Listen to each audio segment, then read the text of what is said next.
Start recording. Oke, di sini karena modul praktikum 7-nya di menit ke berapa itu mic-nya kehabisan daya, jadi untuk visibilitas modul praktikum 7 untuk video ambil data atau ambil data atau read data ya.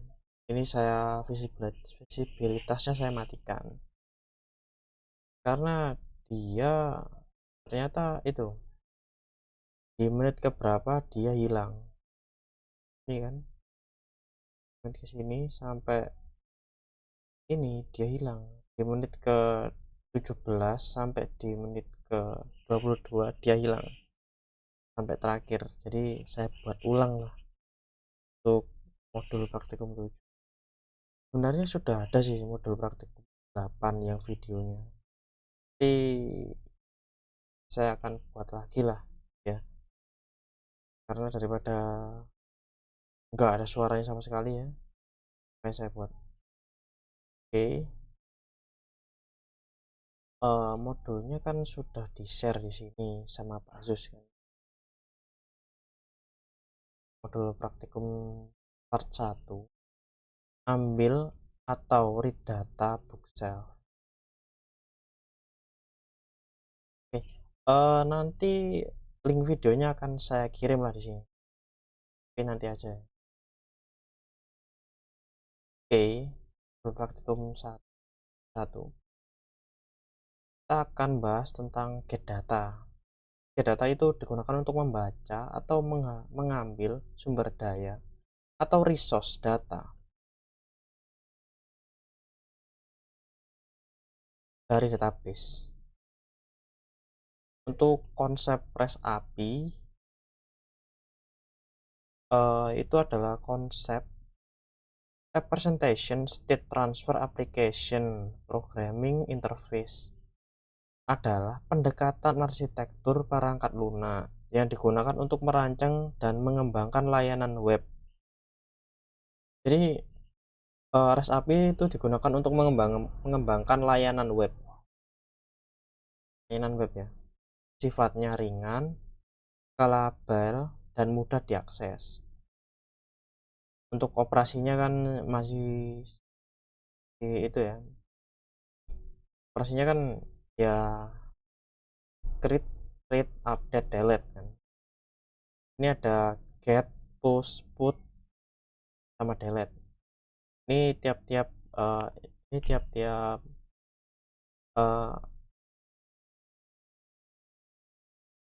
HTTP ini presentasikan CRUD itu sendiri.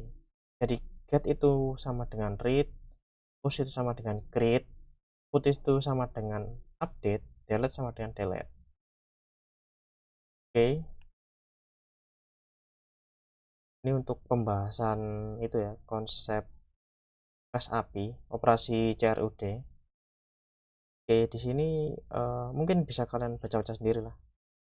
Kita akan masuk ke langkah 2, menyiapkan database dan lakukan import ke SQL, import kode SQL ke phpMyAdmin. Oke, saya buka dulu SAM saya.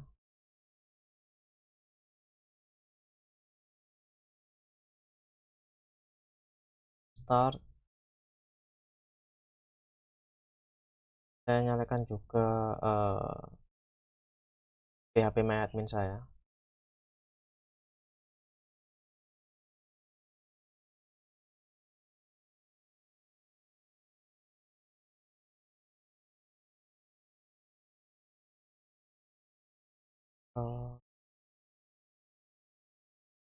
Oke, ini kita akan buat database ya, database baru namanya bookshelf ya. Untuk cara-caranya ada di sini ya. Kalian bisa mulai dari ini, buat baru, klik di sini kan kalian akan disuruh untuk nambah nama database. Jadi kalian beri nama bookshelf, jangan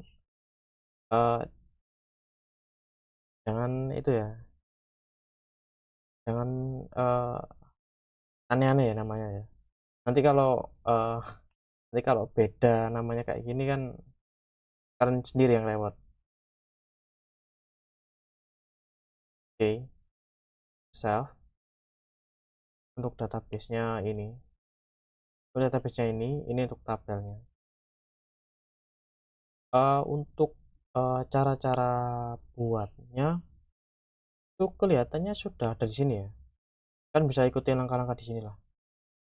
Mulai dari buat database baru, nambahin SQL, self, terus nambahin SQL, itu ada di sini. Ini kalian tinggal copy aja kok. Ini terus kalian klik go, terus nanti akan setelah ngelakuin uh, klik tombol go, nanti kalian bisa kembali lagi ke browser. Terus kalian akan lihat bahwa ada 2 data di sana. Untuk punya saya, kenapa ada 5 data? Karena memang saya tadi ngelakuin itu praktikum ke-7, praktikum ke-8. Kan praktikum ke-7 kan data kan. Jadi cuma read data aja dari database. Sedangkan untuk praktikum 8 kita akan nambahin data baru ke database. Oke, langkah ketiga membuat project baru. Oke, project baru. Nah, berhubung kalian bisa baca lah. Oke, di sini kan bakalan buat file baru di exam htdoc di folder smkti api bookshaf. Saya perhatikan ya. Uh,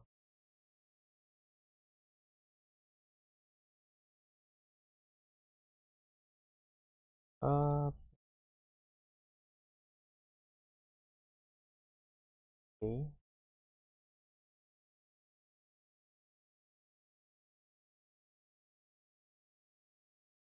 exam htdoc ini yang sudah jadi ya. Ini yang saya gunakan untuk materinya. Untuk yang project kita masukkan di sini MKTI, terus di dalamnya ada file lagi namanya bookshaf. Nah, di sini kok di sini ada get-nya ada 2 karena get bookget yang biasa ini dan bookget yang versi 1 ini dua-duanya sama, cuma bookget 1 ini ya saya tambahin.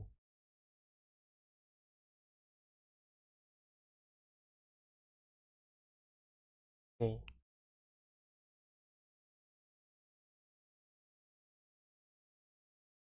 Oke, saya buka lewat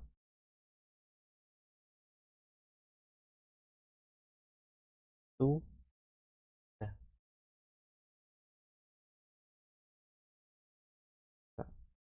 Saya nggak bakalan pakai Visual Studio ya, saya akan pakai Sublime lah.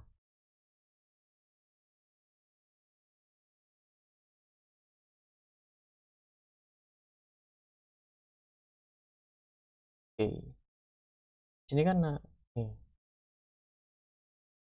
file koneksi yang kalian kan, iya kita bertahap aja ya. Angka 4 buka project kayak gini kan, kalian tambah file, kalian file open folder, kalian cari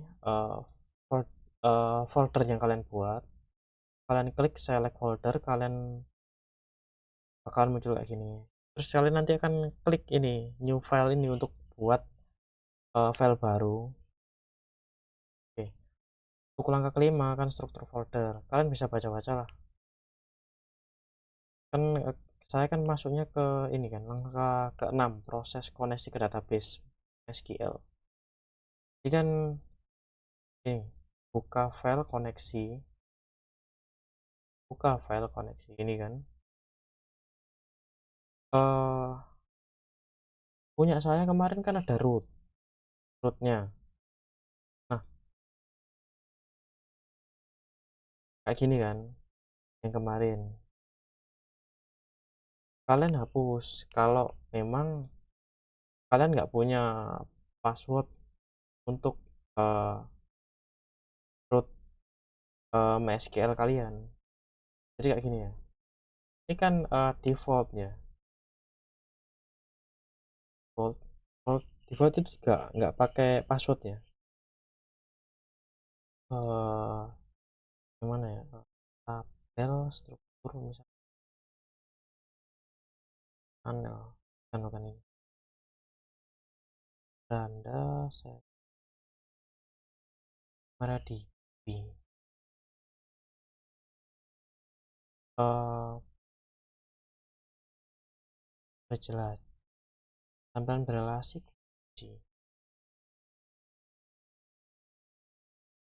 saya balik ke home ya.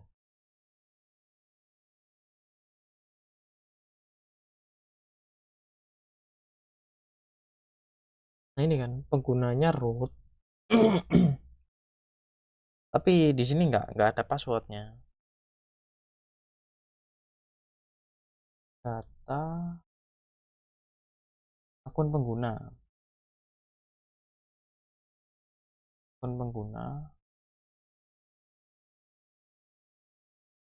remove selection user privilege status pengaturan lihat pengaturan fitur panel ekspor.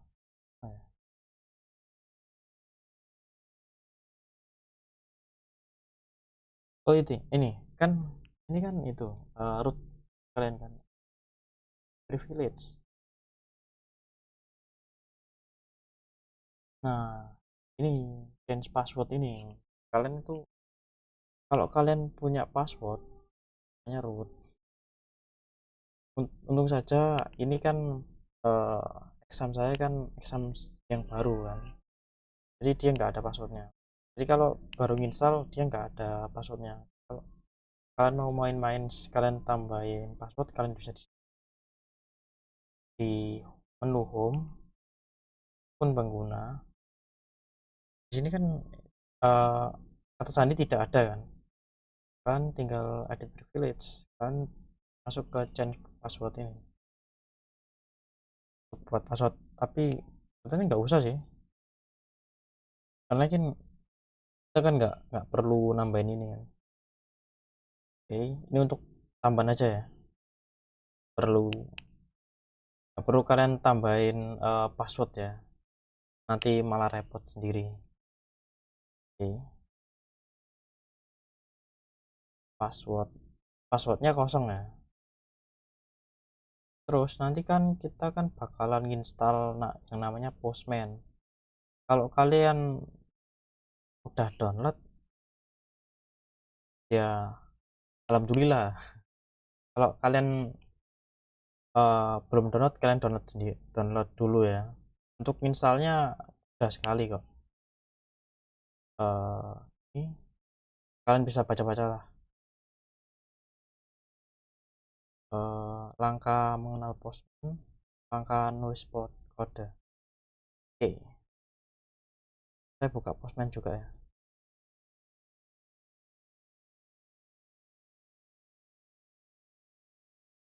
Oke, untuk jalankan Postman kalian perlu internet ya. Kalau nggak ada internet ya wassalam.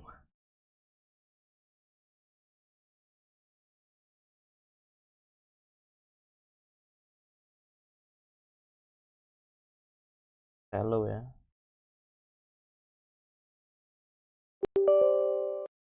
Oke,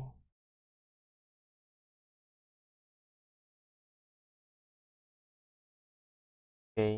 Ini saya tadi kan sudah ke ini kan, tambah buku pos buku.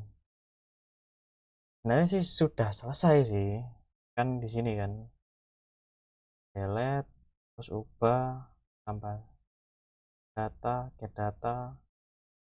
Ini kan sudah semua. Ya, cuma kan berhubung berhubung kita mulai dari awal ya, apalagi ya, kalian perlu nambahin ini ya, localhost CTI koneksi titik PHP. Jadi kalian tinggal kirim aja. Kalau error itu biasanya kalian tambahin ini, send oh lupa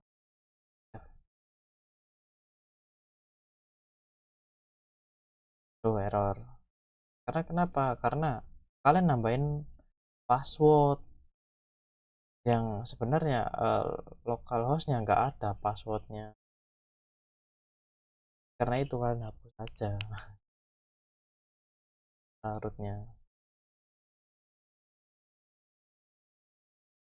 Ini untuk koneksi ya, koneksi get data. Ini kan langkah menulis kode mengambil data buku. Kalian nanti nulis ini dan kode debuggingnya. Kode debuggingnya. Jadi saya perhatikan ya. Buket kan nambah ini. Yang bawahnya saya kata aja dulu ya. Oke. Kodai. Nah, ini kan nggak ada kan. Ini kenapa saya tambahkan HTTP respon code 405. Kalau ini saya matikan, dia pas kita kirim metodenya bukan get tapi post, kita send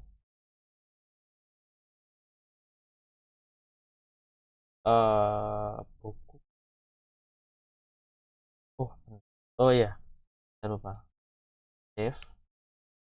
Gak bakal muncul ini status 400 method not allow, tapi dia munculnya statusnya 200 oke. Oleh karena itu saya tambahkan ini HTTP respon code 405. Kan di modul praktikumnya kan nggak ada kan, kalian tambahkan dikit ya. Kalian bisa ambil itu di pertemuan 8 yang ini HTTP respon code 405 ini kan nggak ada kan, mungkin saya lupa mungkin nambahin kodenya. Oke, ini untuk penambahan kode debugging ya. Untuk kode debugging sendiri kan dia itu bukan sebuah kode yang perlu kita pakai sih sebenarnya. Dia cuma sebuah cara agar kita itu bisa tahu apa sih sebenarnya yang kurang, apa sih sebenarnya yang membuat kode kita nggak bisa jalan. Jadi debugging itu gunanya cuma buat ngecek aja, nggak ada alasan khusus kita kenapa harus pakai debugging. Oke, untuk code ini untuk yang selanjutnya kan kita bakalan ngelakuin ini kan, kita kita tambahkan linknya, terus kita ganti metodenya jadi post, terus ini ada error dan ini statusnya 200 oke. Karena memang nggak ada kode ini HTTP respon code 405. Oke, cukup untuk ini ya. Kita lanjut ya. Oke, kita bakal nambahin ini ya, require ons. Saya copy require ons directory koneksi. Jadi require ons directory itu manggil file yang namanya koneksi. Dari sini kan koneksi. Kalau kita jalankan, dia kan kayak gini. MySQL result object build count Ya 5. Falcon itu apa? Falcon itu ini masuk ke bookshelf, tabel book, struktur. Jadi strukturnya ini kan ada 5. ID sampai is complete kan ada 5 totalnya. Tuh, kan semua kan ada 5. Untuk 6 row, 6 row-nya itu yang mana? Dia ada di sini, jelajah ini, jelajah ini. ID 1 sampai ID 5. Oke. Ini untuk penggunaan itu ya, print r query ya. Di print r query cuma buat nampilin aja data apa aja yang ada di database. File count sama number yang paling penting kan. Yang bisa kita baca kan. Karena yang lainnya kan 0. Current field-nya 0. Length-nya kan ada number sama type-nya. Oke. Kita lanjut lagi ke ini. Kan bisa baca-baca lah. Langkah 7 proses read data, ambil data. Jadi kalian tinggal copy ini.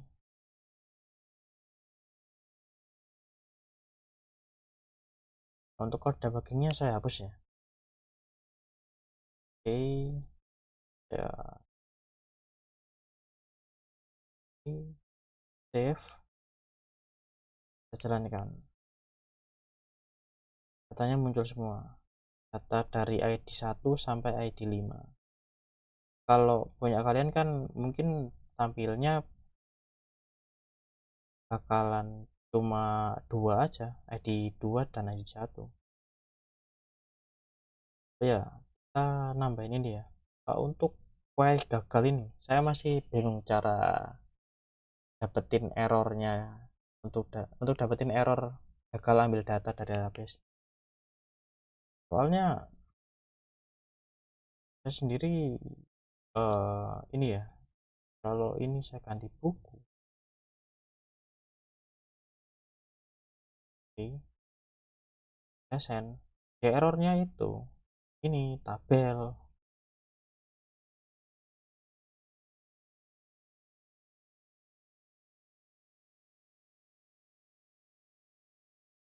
Errornya tabel.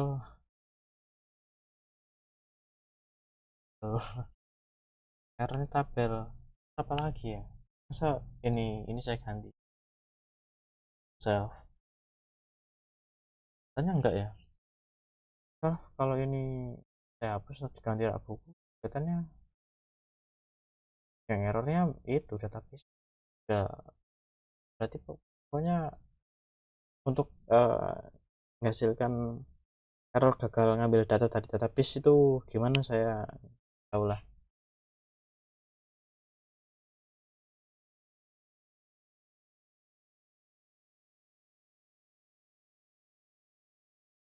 Pokoknya ini cuma kode tambahan lah ketika query gagal. Ini untuk bugetnya.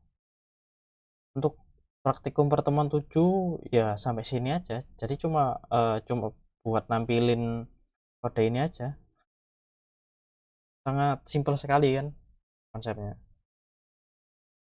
Gak usah bingung-bingung, kan di modul praktikumnya kan sudah jelas kan tata caranya, kalian naruh kodenya di mana kan sudah jelas. Oke, ini untuk pertemuan 7 ya. Untuk kurang lebihnya saya mohon maaf lah. Terima kasih.